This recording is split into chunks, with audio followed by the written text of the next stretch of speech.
Sobre os discursos do Lula, a gente tem que analisá-lo com frieza.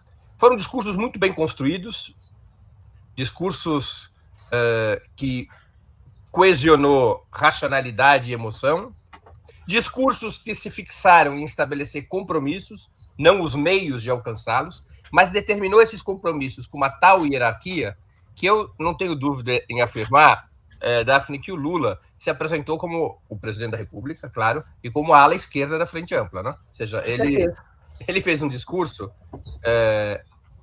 determinando uma hierarquia no seu governo. As finanças públicas estarão submetidas à justiça social. Primeiro ponto. Segundo ponto, a política econômica será baseada em democratização da renda e do consumo, com um forte papel do Estado na direção da economia. Ele estabeleceu o terreno do governo dele. Ele estabeleceu os paradigmas do seu governo. E isso já irritou não apenas o chamado mercado, mas os setores liberais que compõem a Frente Ampla. Incomoda os setores liberais que compõem a Frente Ampla. Nós temos que levar em conta que é um governo diferente do que os governos anteriores que o presidente Lula dirigiu ou que a presidenta Dilma comandou. É um governo diferente. Os governos anteriores eram governos de coalizão presidencial, com a presença esmagadora do PT em todos os cargos estratégicos, em quase todos os cargos estratégicos.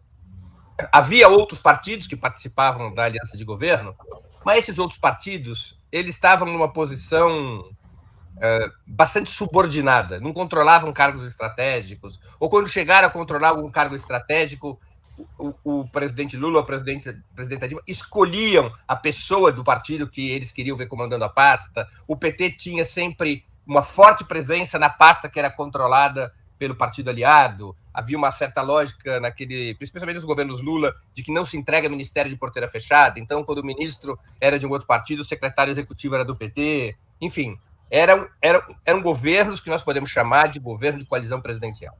Esse governo, agora, não. É um governo de frente ampla. Se a gente quiser usar um termo caro à política francesa, é um governo de coabitação. Ou seja, dentro desse governo, coabitam dois projetos diferentes.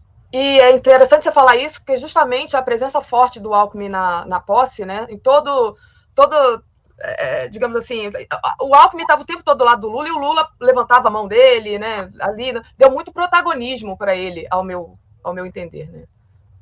Então, dois projetos habitam esse governo. Um projeto de esquerda que supostamente enxerga a reconstrução do país pela via da transformação, pela via da superação do modelo neoliberal, pela via da mudança da política externa, e outro projeto, que é o projeto liberal, que queria afastar o Bolsonaro, porque ele era politicamente disfuncional, porque Bolsonaro colocava o Brasil numa situação de isolamento internacional, porque Bolsonaro atacava e ameaçava romper, e até rompia com determinados valores civilizatórios, a exemplo do respeito à ciência durante a pandemia, mas queria afastar o Bolsonaro sem mudar o modelo neoliberal e sem mudar sua concepção de integração ao país, que é uma integração subordinada ao sistema imperialista liderado pelos Estados Unidos. Então, esses dois projetos estão dentro do governo e com força política. A presença do PT no governo é bastante menor do que nos governos anteriores. Dos 37 ministérios, o PT tem 10 ministros.